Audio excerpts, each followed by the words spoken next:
संभाजी ब्रिगेडच्यावर ज्यावेळेस हल्ला करतात त्यावेळेस ते विरुद्ध विचारसरणीचे आहेत, हे निश्चित आहे ते भाजपचे कार्यकर्ते आहेत, ते शिवधर्म प्रतिष्ठानच्या नावाने काम करतात।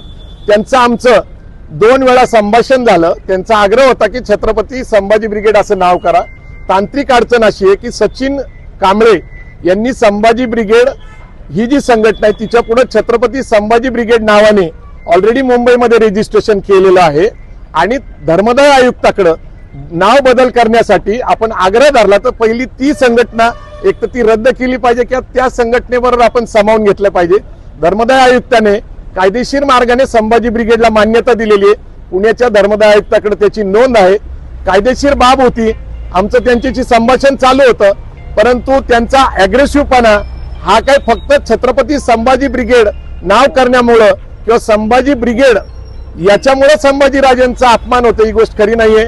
स्वराज्य रक्षक संभाजीराजे ही सिरियल काढली त्यावेळेस पण अनेक लोकांनी अशी मागणी केली की छत्रपती नाव लावा, परंतु 20 सिरियल ऑलरेडी रजिस्टर्ड होत्या आणि ज्यांनी ज्यांनी लेखक आणि डायरेक्टरनी ती रजिस्टर केले ते मान्य करत नव्हते। डॉक्टर अमोल कोल्हे आणि आम्ही संभाजीराजेंचा खरा इतिहास पूर्ण समाजाला दाखवला, बहुजन समाजाला या देशाने महाराष्ट्राने बघितला। त्यावेळेस सुद्धा अशा अनेक धमक्या आल्या होत्या की त्याचं नाव छत्रपती संभाजी महाराज सिरियल करा, म्हणजे ती सिरियल होती अमोल कोल्हेंची। तर अशा प्रकारचा जो काही संघर्ष आहे, मूळ माझ्यावर जो हल्ला झाला किंवा ते वंगण तेल टाकण्यात आलं किंवा मला माझ्या जीविताला धोका झाला, तर याच्या मागे एक विचारसरणीची लढाई आहे।